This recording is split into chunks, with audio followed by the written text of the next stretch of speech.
Okay, so tonight's class is, as always, dedicated in the memory of Yitzchak, Tzvi, and Yosef. Sorry, we're starting a few minutes late, but let's go straight into it with a joke, shall we? Yes. It's a good one. Now I'll tell you where we're going tonight. What? You guys are such a good crowd. You can hear the joke, you're laughing. Whoever's watching us, if you can say hi, that'd be fantastic. Okay, so there was this police officer in New York City who was notorious as the worst ticket officer that you could imagine. He gave out tickets left, right, and center. Whatever quarters there were, he would like quadruple them. He was good at it. He loved giving tickets. Once he saw a car for 10 seconds in the wrong place, you knew he would be there. That's it. There was a ticket. There was no talking him out of a ticket. Good evening, everyone that's watching. All the way from Wisconsin. Good evening, Shira. Good evening, Carol. Anyway, so this notorious police officer dies and comes to his funeral, and the priest is there to do the funeral, and everyone's gathered around. The family is there, standing around the funeral, around the coffin, about to lower the coffin to the grave. And suddenly, would you believe it? But from the coffin, they hear a voice. Help! Help! I'm alive! Get me out of here! You guys talk on the funeral? He's talking. He's already in the ground. He's talking. And everyone's like excited. The priest looks down to the grave and says, "Sorry, pal, I already started the paperwork."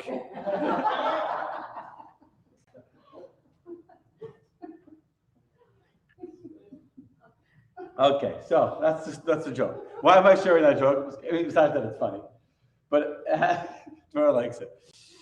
So what's the lesson? What's the point of this joke? The point of this joke is we're going to talk today about a burial, or more importantly about a burial. I take that back. We're going to talk about the body that gets buried. Why are we going to talk about the body that gets buried?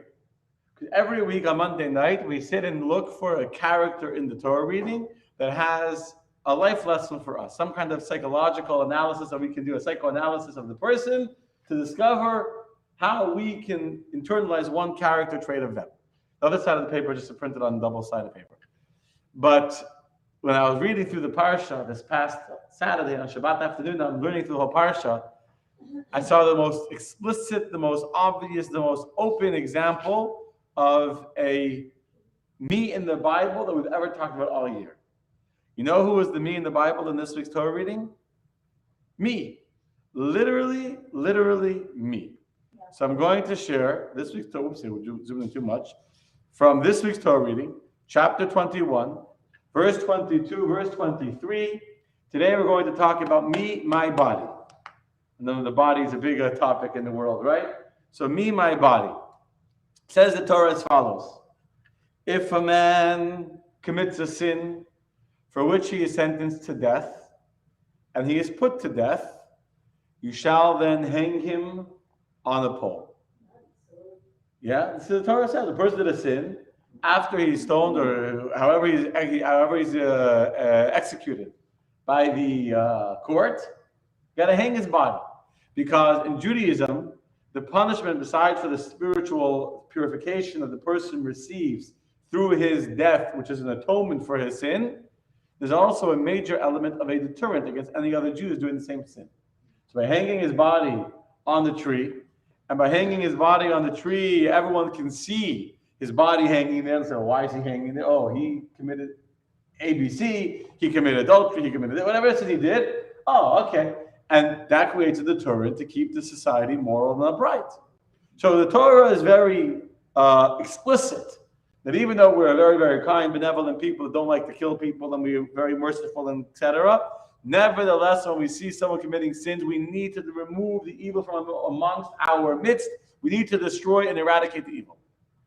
However, even though the Torah is telling us that we need to eradicate the evil, when a person commits a sin for which they need to be killed, we don't just kill them in private, but we hang their body on this pole or on the tree.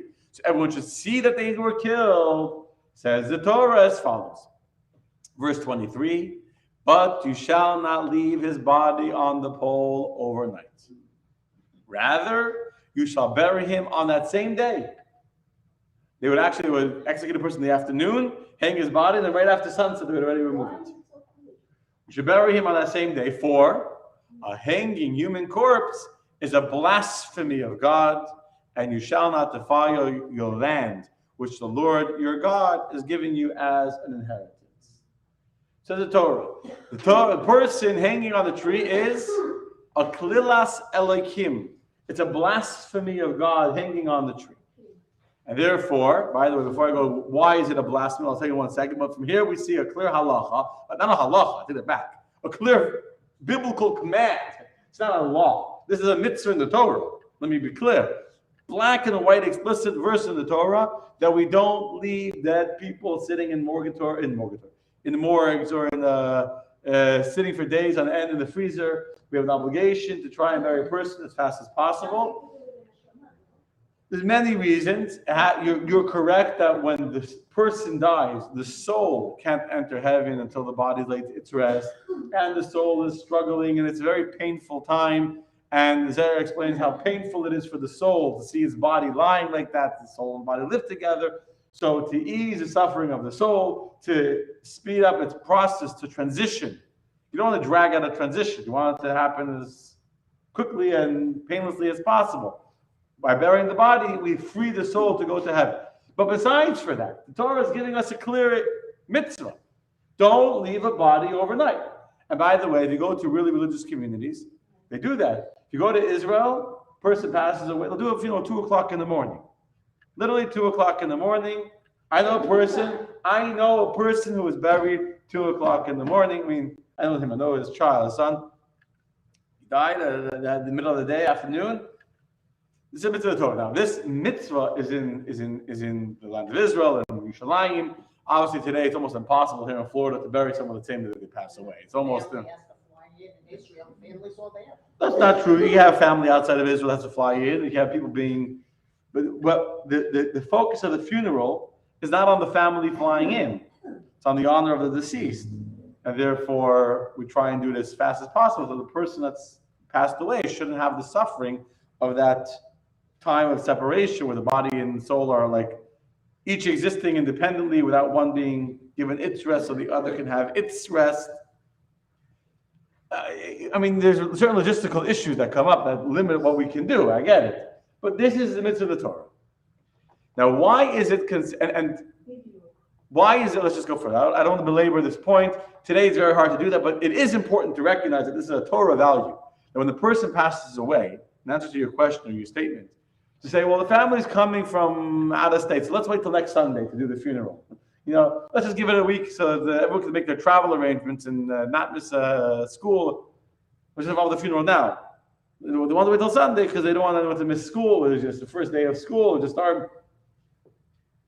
The focus is on the person that passed away should be allowed to go to the rest, and we do as much as we can to make it happen as speedily as is possible under the circumstances. However, why is leaving the body hanging on the pole considered a blasphemy of God? So the Torah said, right? Here we see clearly in the Torah, Kalilas Elohim Tole. It is a blasphemy of God to allow this body to remain hanging on the pole for longer than the day that it passed away. Why is that? So Rashi tells us as follows, something very beautiful. Let's move this. Oopsies. There we go. I don't know why it's doing that. Okay. Why? Says Rashi, whoever is watching. This is, you see, for hanging a human corpse, a blasphemy of God, which is called the Kalilas Elohim. This is a degradation of the divine king in whose image man is created, and the Israelites are God's children. This is comparable to two identical twin brothers. One of them became king, while the other was arrested for robbery and hanged. Whoever saw him, the second brother, suspended on the gallows would say, the king is hanging. Therefore, the king ordered, and they removed him. Here's the example. Let me say it in my own more dramatic language, exactly what Rashi said, though. You have two brothers, Jack and Joe. I don't know. Jack becomes the king. Last week we talked about the smoking and the drinking, right? So the smoking is so one became the king. His identical brother, also very talented, but not so righteous, became a thief. Ends up being hung for his crime. And now the brother of the king that looks like the king is hanging. What do people think? People think that the king himself is hanging on the tree. And therefore the king says, take him down because it looks bad on me that someone who looks like me is hanging on the tree. So too, this is exactly what God is saying about the Jewish person hanging on the tree. It's really for all human beings, but here's about the person, that this person, how was man created? In the image of God. Very good. Very good. So since the person, as you're saying correctly, is in the image of God, for the person to be left in a desecrated or something I'm looking for, in a devalued way or in a disgusting way, where they're hanging dead on the tree, which is obviously a disgrace for the person. It's not just the person being disgraced. The king, God, in whose image the person is also being disgraced. And therefore, even though we have a mitzvah to hang him, so people shall learn and have a deterrent from the sin and the death of this person, at the same time, we don't allow them to hang too long, so as not to embarrass the image of God that is reflected in the body of man. Because we a deterrent. I just explained it. I just explained by hanging the body is a deterrent that people who see that this person was punished, they won't do the same sin. So now, here we have tonight's topic. The body. My body. My body. The body that God gave me is a body in the image of God. So today we're going to talk about David or, I don't know, King Solomon, who's some other great character of history. Today we're going to talk about me, literally me, the way God made me, and obviously for each one of you, the way God made each one of us with our body. So why is the body holy? Why is the body special and unique that it needs to be treated with dignity and with respect, and we can't allow it to remain hanging on a tree overnight? It's a very simple explanation, which is that how did God allow our neshama, or not God, allow, how is it possible for our soul to do all of the mitzvot, and all of the kindness, and all of the goodness, and all of the charity, and all of the things that we do in this world? How does our soul do it? With the help of, not only with the help of the body, through the body. If you don't have a body, can your soul do a mitzvah? No. If you don't have a body, can your soul give charity? No. If you don't have a body, your soul can't eat kosher, your soul can't celebrate Shabbos, your soul can't do a holiday, your soul can't say a kind word to someone. Your soul can't do anything without a body. So with all due respect to the holy neshama that we have, it's very holy, very beautiful, but it's useless.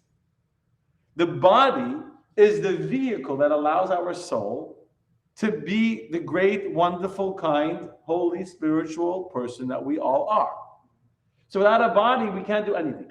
And so because God gave our body, gave us our body as the vehicle by which we can accomplish what we are meant to accomplish in the world, that is why our body is considered holy and needs to be treated with dignity and with respect and with holiness. Very simple, right? Makes perfect sense. And that's, by the way, why once a person dies, they can no longer do a mitzvah. We need to do mitzvot for the person that passed away. We say prayers on their behalf. We give charity on their behalf because they can't do it anymore. So we do it for them. Okay. But I want to take this idea a step further and really get into the depth of it, like really get a little deep, a little philosophical, a little spiritual. Let's understand what's so unique and special about the human body. So, you guys ready? I'm going to go into a deep dive right now. I've been thinking about this all day. I'm going to share with you now. I've literally been thinking about it, discussing it, thinking. I'm telling you now my own ideas, but I believe that everything I say is 100% based on Chassidus. I believe. We mentioned the verse before that you correctly quoted, which is that man is created in the image of God. So let's look at that verse for a minute and let's analyze it, shall we? So we all know the beginning of creation, we're right at the beginning of Genesis, right in the very beginning, chapter 1, God says, let us go make man, Nasa Adam Mitzalmenu, right? That was verse 26. So that God said to the angels, let us make man, he will rule over the fish of the sea and over the birds of the sky. And then what happened? Verse 27, Yivra Elokim es Adam Mitzalmenu. And God created Es Adam, the man, Bitzalmai, which means in his image, so in the image of God, he created him, male and female, he created them. So you have a bunch of things being created in this verse. And I'm not doing a deep class on the verse, although we could, but here's what we want to focus on. God is saying in this verse that he created the man in his image, the image of God. What does that mean? Says Rashi, it explains to you that the image that was prepared for him, for the human being, was the image of the likeness of his creator. That's from the Gemara in Baba Basra. Got it? Here we have a clear statement from the Talmud that the image of man is the image of the likeness of his creator of God. I want to ask you a question. Think for a minute. When God created, we know that man is made up of two parts, right? Stop sharing. Man is made up of two parts. What are the two parts of man? The godly soul and the animal soul. Okay, you're correct. What parts? Well, even more general than that. When God made us, how did God make us? First, he made us with a body from the earth of the ground, correct? And then he breathed into us. So when we say that God made the man in his image, we have part of the human being, or one aspect of the human being is our body made from earth. Earth, right? In fact, why are we called Adam? In Hebrew, we're called Adam. Why are we called Adam? From the Adamah. We are Adam because we come from Adamah, from the land, from the earth. And God gathered us from the earth, from all four corners. We'll read that in the second text. He gathered from all four corners. You know what? Let's just read the next Rashi so I don't go out of order. I don't want to skip this idea because it's a very beautiful idea too. So look at I quoted over here in the next chapter, chapter 2. And the Lord God formed man of dust from the ground, and he breathed into his nostril the soul of life, and man became a living soul. What did he gather dust from the ground? He gathered dust from the entire earth, from the four directions. So that wherever the man would die, the earth would accept him for burial. In fact, the Talmud goes much more in detail than Rashi, and the Talmud says that the one arm was go to earth from Babylonia, the stomach is from, I don't remember exactly places, and the head of man was created from the earth of Israel. So wherever you're buried, you're being buried in the earth from where your body came. So we see clearly that one part of the person is to be created from earth.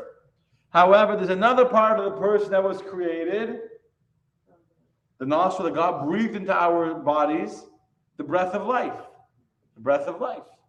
So when you say that man is created in the image of God, which part of the man is in the image of God? The soul of man or the body of man? I'm looking at the Facebook. If you have any comments, good evening, Faith. Good evening, everyone that's watching. And here's a question for you. Think about it.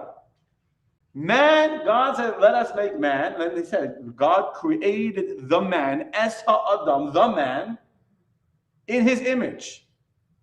What was God referring to in that verse? I created the man in my image. The body of the man or the soul of the man? You're saying the soul. You're saying the physical, meaning the body. The body. We got two for body. We got some for the soul. We got a good split here. Let's see what we're hearing over here. Some people being silent. They're giving me looks. They're playing it very safe. They're afraid to say anything. I don't see any comments on Facebook. It could be there's a delay. What? The goof. Yeah, they're good. I know, but so which one? So Shira says the soul. Shira says that the soul of man is what's created in the image of God. Okay, let's see anyone else. So the soul can't exist without the body, but guess what? The body can't exist without a soul too. So you can say that either way, right? The soul is eternal, the body is not. This is true. So you're changing what you said before? No, you're staying. That's why I'm sticking with it. You're sticking with it. Okay. Okay. Ashrei says both. I think that's cheating. Whoever says Marsha also says both. People are cheating over here.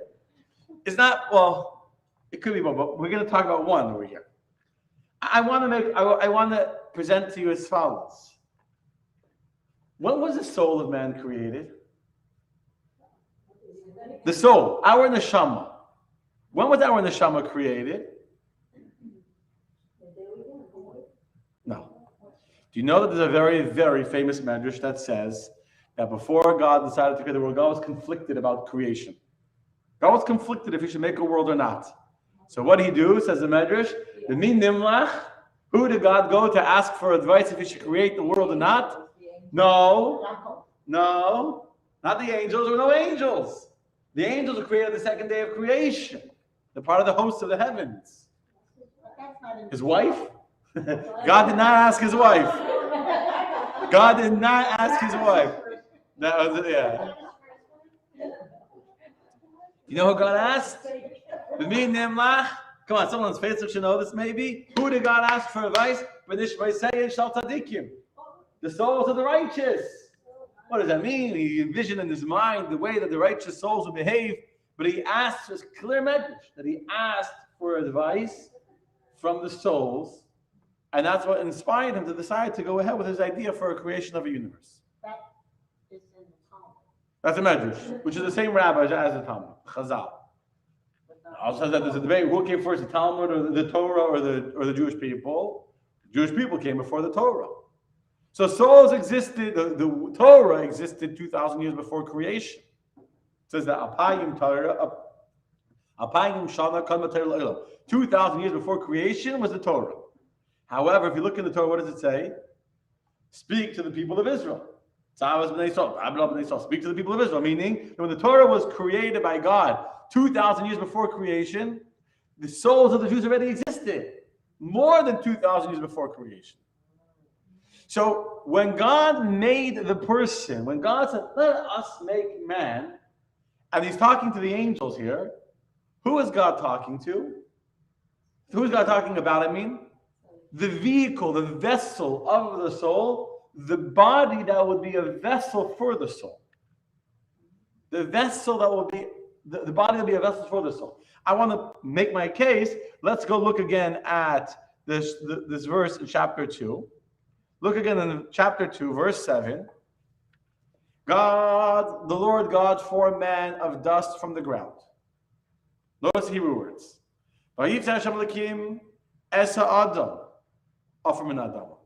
The man was created, earth, from the ground. You see the same word Esa Adam that we have over here on verse 27 on the chapter before?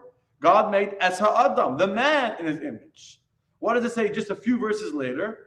God made Esa Adam, the man, earth. That is the man, the earth on the ground.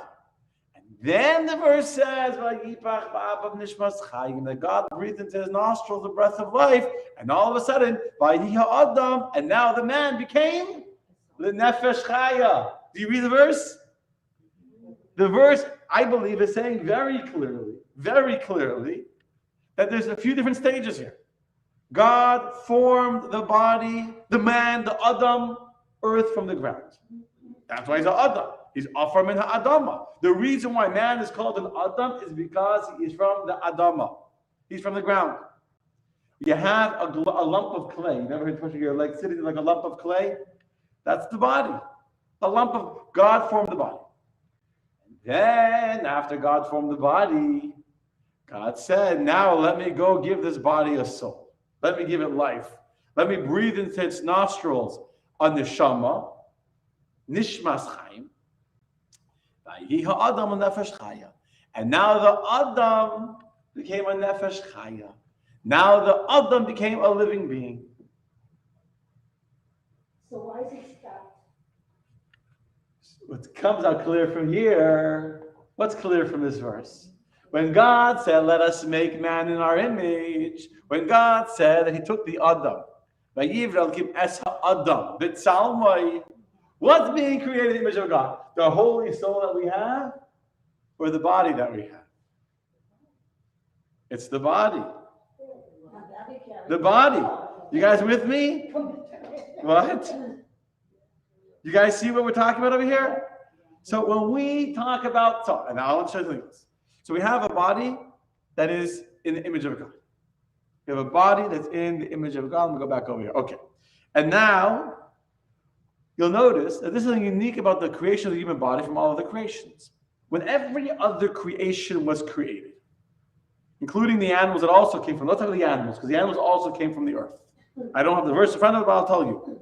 So when animals were created, how did God make them? He made them from the earth, but when he made them, he created them as living beings. The nefesh, unlike neshama, and I don't want to get the nefesh, the life force of the lion and the life force of the tiger was created simultaneously with its body. Meaning there was no creation of a body of a tiger and then a soul of a tiger, and now God fused the two together. That didn't happen. It's a very famous idea. It's straight in the Torah. It's very explicit. When God made animals, God made lions. He created a living lion. The only creation that was created the way it's created, where it's two different things that are then merged together into one conflicted whole, is us, the human being. We are created as a body, independent of the soul, and then God breathed into our nostrils that breath of life. So our soul is very unique, unlike any other soul of any other creature. It's called the neshama. An animal also has a life force. Animals also run and talk, they communicate, and they have feelings, and they have emotions, and they can show love. But their life force is a nefesh, and their life force is a part of their body. It's not two separate things. Which is why the animals don't have free choice.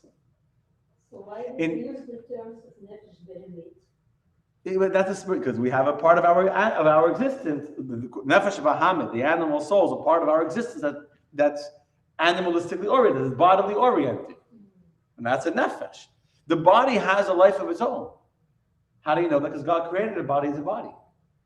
Nothing in the world can exist without a life force, which means that when God made that in that body, before He breathed into its soul, nishmat chayim, the neshama, the body of its own already had a nefesh.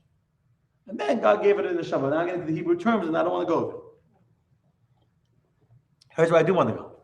Last week, was it last week or 2 weeks ago? I'm losing my mind. 2 weeks ago. Last week was Kings. 2 weeks ago, we talked about free will. Right? Remember that class? Yeah? It was on. 2 weeks ago, we talked about free will. Man, yes, you were here 2 weeks ago? You give me a look. You missed it. Okay, you missed it.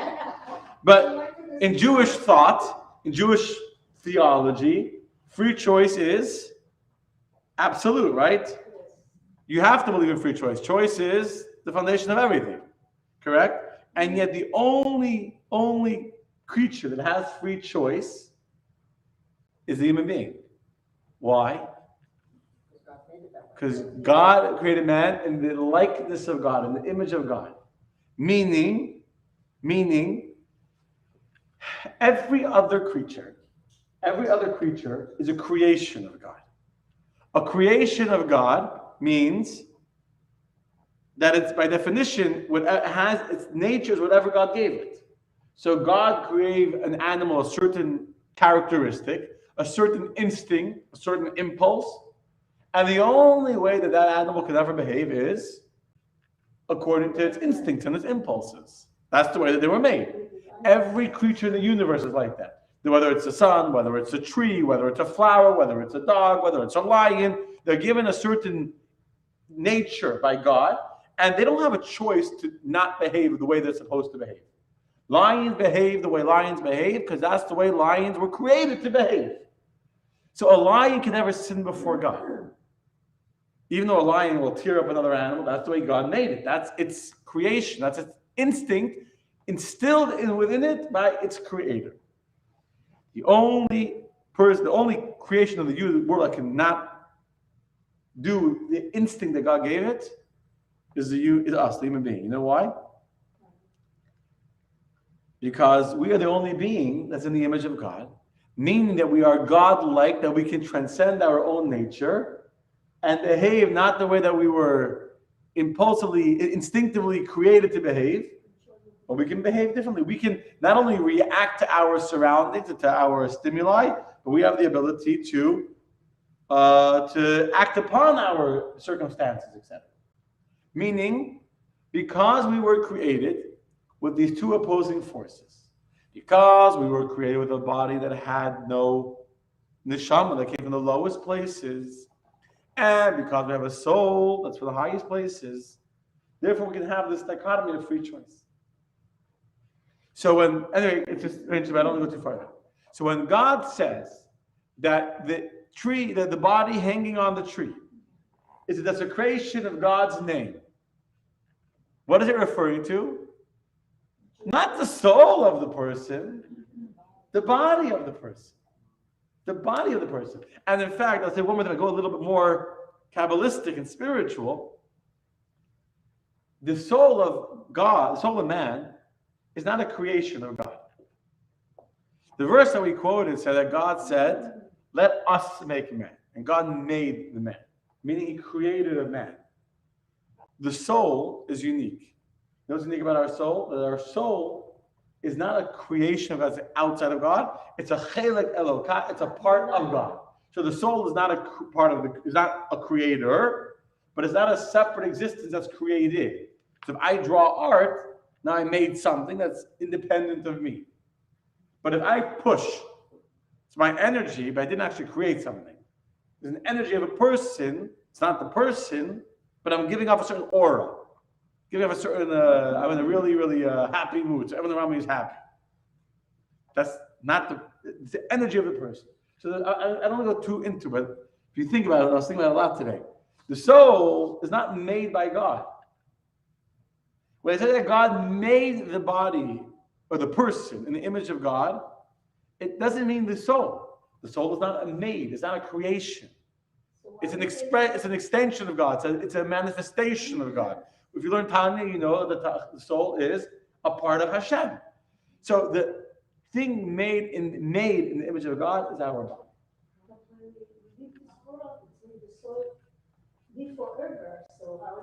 We're not talking about the soul now. We're talking about the body. The body is the body's hanging on the tree. And by the way, one more beautiful idea, and then I'm going to go back to the parsha where I want to go. If you're familiar, I wanted to sit there actually for a second. If you're familiar, with the body, Kabbalistically, and I could do a whole class on it, but we're not going to do a whole class on it, but I just want to go through it very briefly. For those that know a little bit of Kabbalah, you'll appreciate this very much. Each part of our body is a reflection of a different one of God's sphirot. So let me explain what I'm saying. We read a verse that the body was created in the image of God. What does it mean in the image of God? Go back to phrase it. What does it mean it's in the image of God? What does that mean? What does it mean in the image of God? What's the image of God? Does God have an image? You know the joke, there's a beautiful joke about this little girl, all the kids in the class are drawing pictures. So one of the kids is drawing a picture, the teacher said, what are you drawing? I'm drawing a picture of God. So the teacher said, how could you picture God? No one knows what God looks like. She says, well, they will soon. Right? Yeah, little girl. They will soon. Yeah. So how do we know what's an image of God? We don't know what God looks like. Some AI image? How do we know? So Kabbalah tells us in the introduction to the Zohar, and it's called Pasach Eliyahu, or the opening of the Zohar, it says something very beautiful. What is the image of God? The body is a reflection of all of the sphirot, the 10 powers by which God created the universe. God made the world with his Esses sphirot, his 10 shines, his 10 glows. And again, I'm going to have to work hard not to spend an hour saying this, but I want you to understand that Kabbalistically what I'm saying is true. It's true. So God created the world with 10 shines of his manifestation of his divine energy. And therefore, because our body is in this image of God, in this divine likeness, therefore our body reflects these 10 sphirot. The 3 intellectual powers are in our head. So the right side of the brain, which is the creativity side, the left side, which is the more detail-oriented number side, the back of the brain, which is the brainstem that goes down to the body, controls our actions, our nervous system, etc. And then we have our right arm, which is chesed, our left arm, which is gevura. The right side is to give. The left side is to hold back. And I'm just going through it briefly. If you're familiar, you'll appreciate the beauty of what I'm saying. The heart is tiferet, the combination of emotion, of compassion and mercy for someone. The right thigh is netzach, which is a practical application of chesed. So victory, where you force yourself upon someone, is expressed in the right leg of the person. Hod, which is humility, surrender, restraint, but not in an emotional way, but in a practical way, is expressed by the left leg, the left thigh, the arms give, the legs take places. Yisod, which is about bonding and connection and giving to the next person, is the reproductive organ of the body, about bonding and connection through someone else. And Malchut is the mouth. The mouth represents the kingdom of the person. The point is that in Zohar it explains how our physical body, our right arm, our left arm, our right leg, our left leg, our torso, our reproductive organs, our mouth are reflections of the image of God. So when we say that God's image is hanging on the tree, what do we mean? Not the soul, which is eternal and going to heaven. The physical body is holy. The physical body is a manifestation or an expression or a reflection of God Himself. Therefore, we have to treat the body with the tremendous holiness and the tremendous sanctity and the tremendous kedusha that the body deserves. You guys with me? Yes. So now, let me explain some of the laws, some of the customs of burial, because sadly, my experience always reminds me that so many people sadly just don't know and don't understand the Jewish worldview, Jewish wealth and challenge, the Jewish paradigm, and how we view a person, how we view the sanctity of the body, to understand why the different traditions of Jewish burial, they're not just nostalgic traditions of how they used to do it many years ago, but today we're more sophisticated. No, these traditions are reflections of a divine worldview in which the physical human body is a likeness and an image of God Himself. So, first of all, when a person passes away, what happens to their body? Immediately we have in halacha, in Jewish law, something called kavod hames. Kavod hames means respect for the dead person. And because of respect for the dead person, you're even allowed to do things on Shabbos that you wouldn't be allowed to do. Like, for example, carry a dead body, so you can't.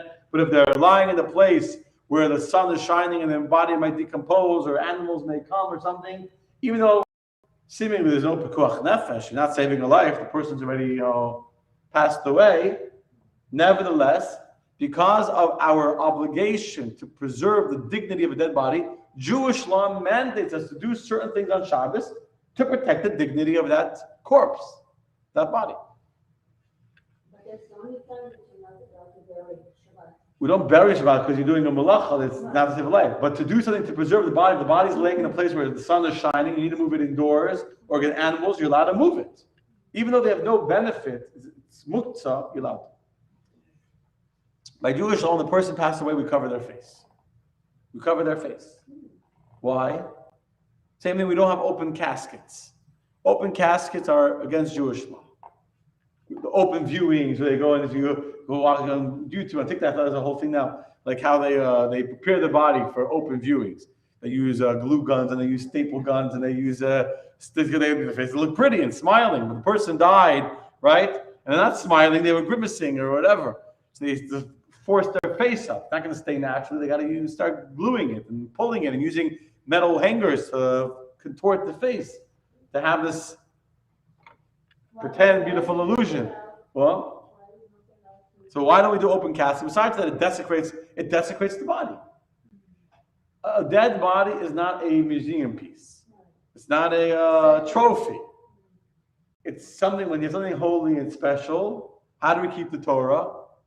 Wrapped up. Something holy is kept dignified, private. The person that passed away is treated with tremendous dignity, and therefore we cover their face when they pass away. We don't talk in their presence besides for words for them. We pray for them. I was once in the room with a person that passed away. I was in the room with the dead person. And the son was cursing out, screaming and fighting with his sister or brother on the phone. He was in the room. It was one of his siblings. I don't remember anymore if it was a brother or a sister, but a sibling on the phone, and he was shot. And I literally had to take him out of the room. You're standing in front of your dead mother, this is his mother. He's fighting and shouting and screaming, and they're like, and she just died, I don't know, half an hour before. I was there. So we have to have kavod on this. We have to have this dignity to recognize and to appreciate that the person that's lying in front of us It's not just what we said half hour ago, that the body is the vehicle through which the soul did everything that the soul accomplished in the world. And so therefore the body is, you have a vehicle that for many, many years, it took good care of you, so you gotta show some respect. It's the vehicle of your soul. It's much more than that. The body is inherently holy in and of itself. The body was a creation of God, created in the image of God. And because the body is so holy and so unique and so special, the body needs to be treated as such. That's why we have a custom or law to do a tahara, to purify the body before the body is buried. Aside for, the spiritual ramifications of purifying a body, that it should go in a state of purity to its final resting place, but we clean it. The body is holy. So the body is to be cleaned and purified and prepared in white linen shrouds in a way of dignity and of holiness, to reflect the inherent holiness that this deceased body still has within it. Yeah. In addition, we have a shomer. What's a shomer? A shomer is a person that stands guard. Literally, the word shomer means a guard. Shomer is a guard. Why do we need a guard? I don't want you to steal the body. I don't know if today people still steal. Many years ago, people would steal dead bodies. I'm not sure for what. Grave diggers. I'm not looking for gold teeth. I don't know what they're looking for. But today, you don't really. Maybe. I don't know if is grave digger still a thing. I don't know. It's hard. Yeah, it is. For what? I don't think people get buried with jewelry. Yeah. And they don't have gold teeth anymore. I don't know. I have no idea if grave diggers are still a thing. But I know every cemetery has like barbed wire around it. Maybe it's part of like the tradition. I don't know. I don't know why there's barbed wire in every cemetery. Truth is, Star David doesn't have barbed wire around it. It's a New York thing. In New York, they have barbed wire. Star David. Anyway, we're going off something. But the point is that why do you need a shomer? The dead body shouldn't walk away and why is there a guard? It's an honor guard. It's an honor guard. The shomer is there and he prays in the presence of the body. But even if it's not only spiritual, that the soul is suffering and watching the body laying there, so you're praying for the body and you're praying for the soul to give comfort to the soul. Besides for that, because the body is holy, because the body is special and precious in our eyes, in this Jewish worldview of the inherent holiness of the body, therefore, we have a shomer. We have someone guarding the body and praying with the body and showing the respect and the dignity. The body doesn't just dumped in the freezer for a week till we're ready to take it back out of the freezer, and the body is holy. So it has to be watched and focused on and tended to until that moment that we're going to actually do its burial. They keep in the fridge else the body starts to decompose. Not the fridge in your kitchen. They have yeah, otherwise the body starts to smell and to decompose. Of course they refrigerate it. And then so then this shomer is like hired, and so every funeral home has a shomer. Usually it could be more than one person that's there. You don't need a separate shomer per body, but yeah. So in your arrangements, it's usually not taking pre-need because you don't know how much it'll be or how the time, but that's a charge. That's whatever they charge per hour. I have no idea what the actual charge is. $20. I don't know what they charge per hour, but then. Yeah, there's a shomer that stays with the body and by the way, if you arrange of a shomer, from when they pick you up from, let's say, the hospital or wherever a person passes away, a religious person comes together with the hearse, and from the moment the person is picked up, there's a shomer with the person until the funeral begins. That's for the body. It's for the soul too, but it's for the body. It's for the body. The body is worthy of its own dignity. It's also for the soul. I'm not saying it's not for the soul, because the soul is connected to the body, and the two are very connected. They spend 70, 80 years living together, working together. The body is the vehicle of the soul. So there's a very strong connection, and it's hard for the body to be torn from its soul, to be torn from its body. But the body alone is worthy of its own honor and dignity and respect. That's why we do the burials very quickly, as I already mentioned before. We don't delay them, because it's embarrassing for the body to be left. If no one wants to bury it, it just got forgotten on the side, etc. And of course, it's really a whole separate discussion. Why the body needs to be put back into the earth. Some people are going to argue putting the body into the earth as opposed to cremation or as opposed to putting them in a mausoleum. It's more dignified. in your mind. In the ground is disgusting. I know people that don't want to be buried, not because they have some religious issue with the burial that they want to be cremated, but in their mind it's disgusting to go in the dirt and to think about ants and maggots and whatever. It's disgusting, so they don't want to. In the mausoleum, it's worse. What happens in the mausoleum? Should I be graphic? Yeah. Be graphic? You know what a mausoleum is? Yeah. In the I wall. don't know what's bad about it. It's worse being in the wall than in the ground. From a Jewish perspective, or saying? No, No, as far as the body decomposing, scientifically, yeah. Imagine you took a slab of meat and put it into a nice boiling hot locker in Florida. Go outside. It was hot today. I was outside before barbecue today. So take a piece of meat, put it into a locker, and it's going to also decompose. The problem is that they seal it airtight. Why do they seal it? So the smell can't get out. Because also the smell in the mausoleum will literally kill you. So they seal it.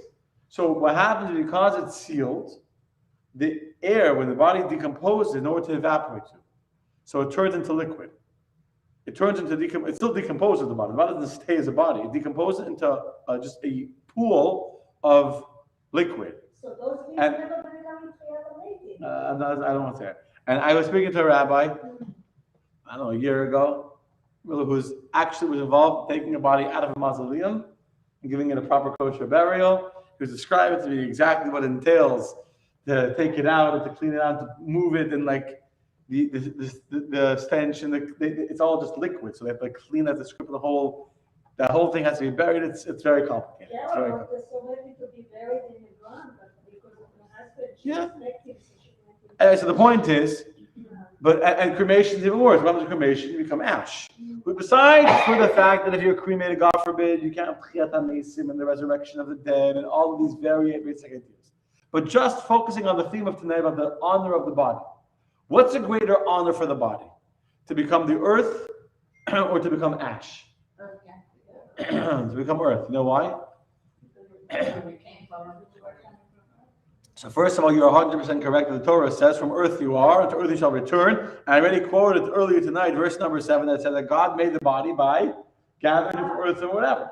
He was made from earth. So returning back to where you came from is not a disgrace to the body. It's a kavod, it's an honor. I had you on loan, and I'm returning you to where you came from. That's a beautiful, beautiful dignity and honor to go back home. It's not a disgrace. But more than that, besides the fact that we came from the earth and that God said, from earth you are, to earth you shall return. Besides for that, or when the body becomes earth, what happens? Let's say even a tree. When a tree dies, what happens to the tree? It disappears. It decomposes and becomes the nutrient of a new tree. The earth is the most rich, nutrient-bearing, life-producing existence in the world. And so when God said, I want to create something in my image, listen to this, here's something beautiful. When God said, I want to create something in my image, which physical entity would best reflect the image of God? Not air, not fire, not water, but the earth.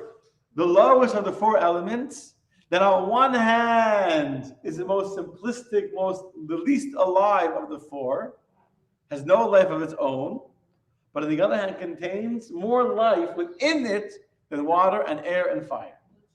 The nutrients that are in the earth is tremendous. To create unbelievable trees, flowers, fruits, the amount of life that can come from the earth is tremendous. That's exactly God. God looks at the body, looks like nothing. And what can the body produce? Everything, like earth. So for a person to return to earth, it's basically a person continuing to create life even after their body has stopped being alive. For a person to become ash means nothing. What grows in ash? Garnished. Nothing can grow in ash. Ash not just is lifeless, it kills anything you put into ash. Put a seed into ash, what will happen to it? Nothing. It will kill it. Nothing can grow in ash. It's death. There's no life in ash. And so, instead, because we want to honor the body, I don't put the body into the ground, where it'll become earth and dirt and the nutrients and life of something else. Instead, I'm going to destroy it to make it lifeless. That is an unbelievable desecration of the inherent infinity of the body. The human being is in the body, is in the image of God. I hope I'm explaining this well. The human being's body is in the image of God, meaning it contains the infinite power that just like God can create, and we can create children also. This power of infinity that we have from God is most reflected in the earth more than any other creation in the universe, any other element. So therefore, the body is, why did God say from earth you are, to earth you shall return? From earth you were created, meaning God used earth to reflect his image. And by returning to earth, we go back into that circle of life, of infinity, to create again and again and again. And that's besides the fact that the Torah says that cremation is forbidden. Besides that the Torah says explicitly that from earth you are and to earth you shall return. And besides the fact that to experience Tchiat HaMeis, your body needs to be laid to rest in a dignified way, not for you to destroy your body the way that it can't be recreated and deny Tchiat HaMeis. But in simply describing the fact that our body is in the image of God means that just like God can create his infinity, earth is a vehicle in which that infinity can be revealed and expressed to the world. Understand? The question? And I'll tell a story. A few questions. And I have a beautiful story to share with you. Come, it's time for a beautiful story, yeah? Did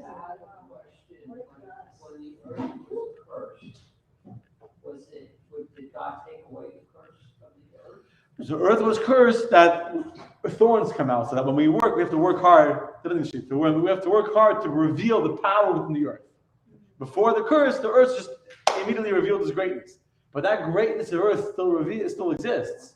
It just takes more work to reveal that greatness.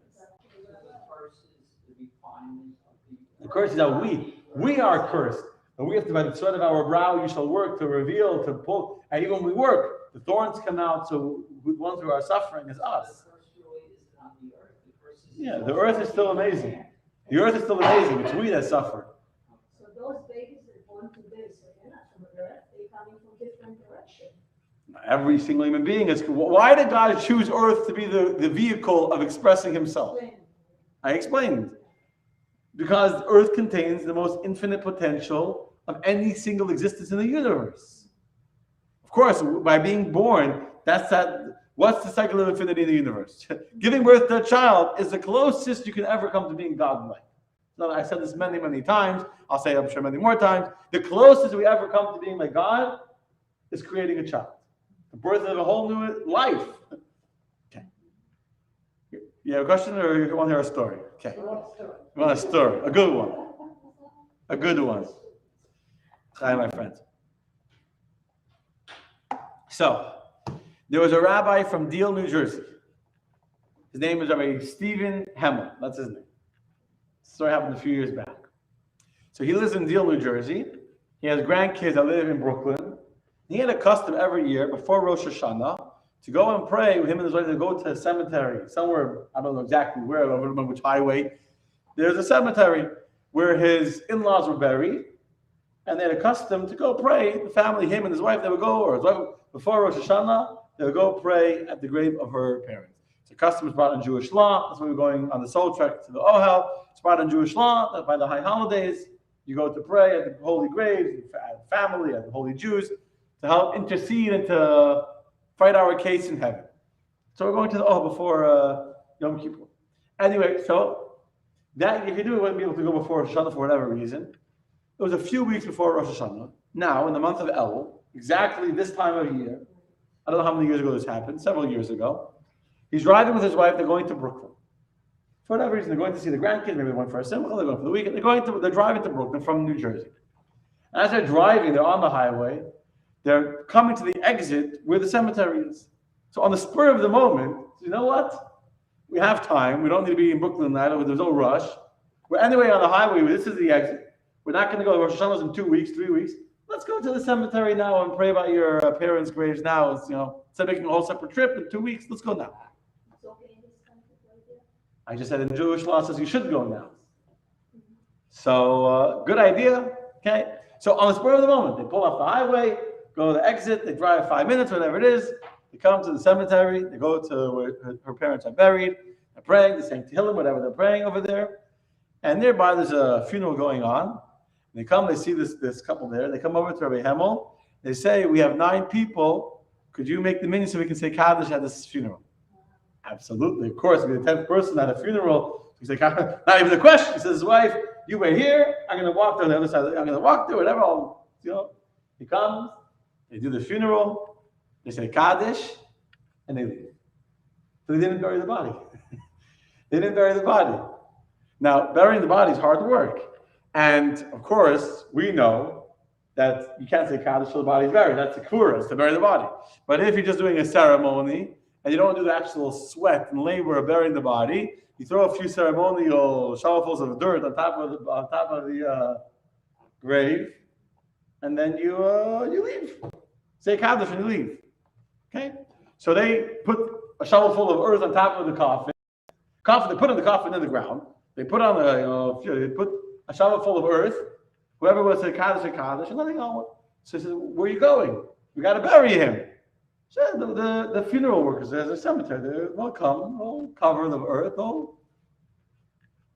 He knows, a school child knows that there's something in Torah called the Mes Mitzvah. It's something about last week's parish, actually.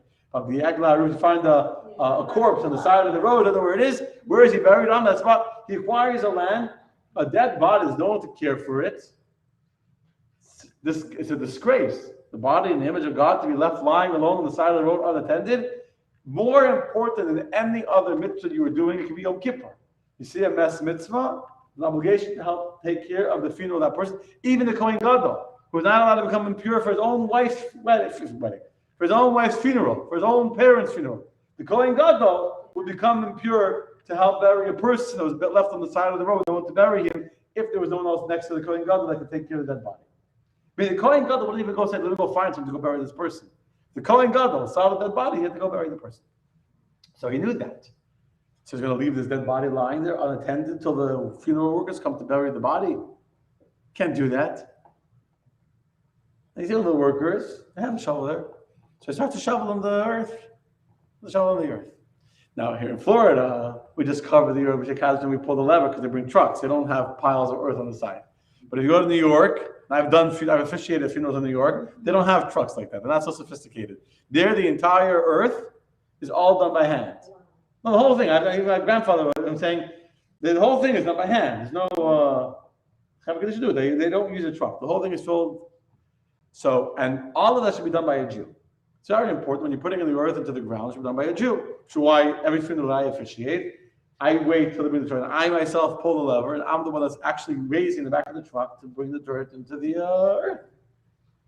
So he tells the funeral, the non-Jewish workers, don't worry, I'm going to take care of it. And he's standing there by himself.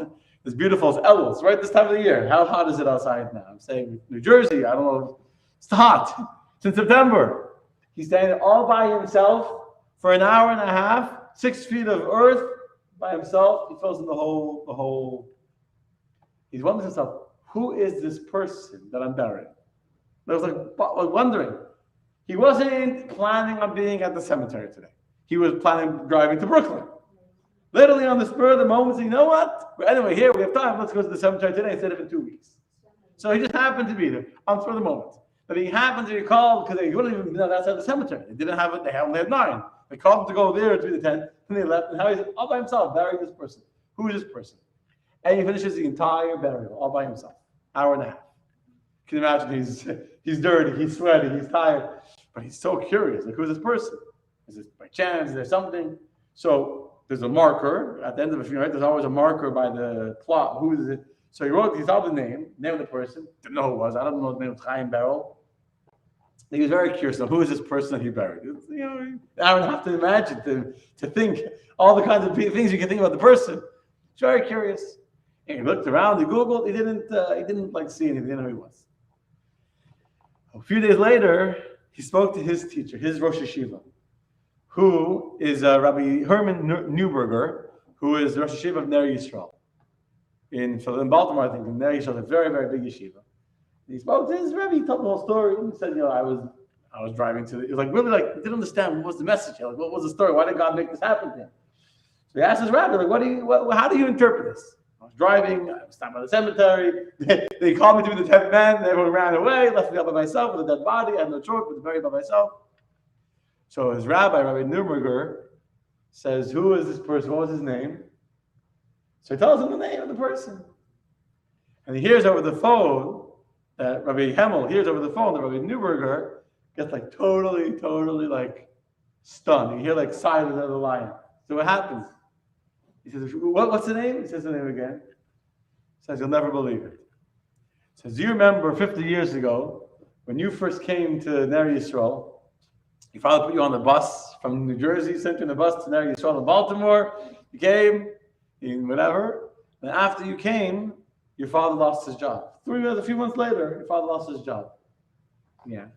Says he called me up, he couldn't pay tuition. He was out of work, didn't know what to do. Kick him out of the school. He's a good boy, like kick him out of the school. But on the other hand, he needs the tuition. Teachers need to be paid.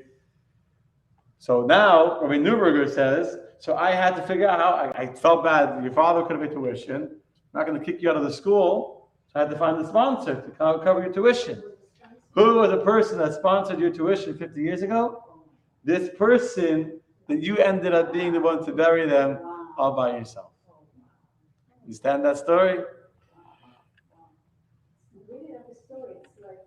It's powerful. It's powerful. Hashem orchestrated everything in the way that this person that had paid for the tuition of a yeshiva student 50 years earlier, that he should be able to have a yeshiva, that have an education.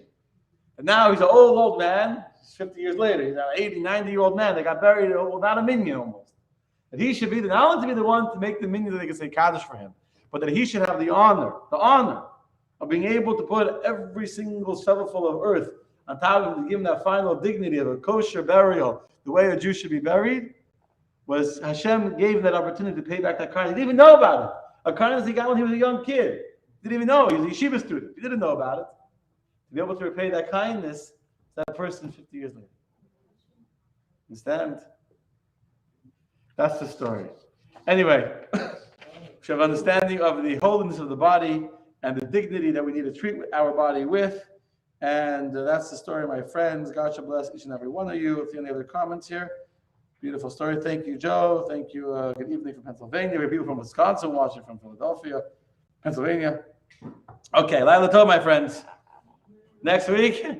Same time, same place. Different story.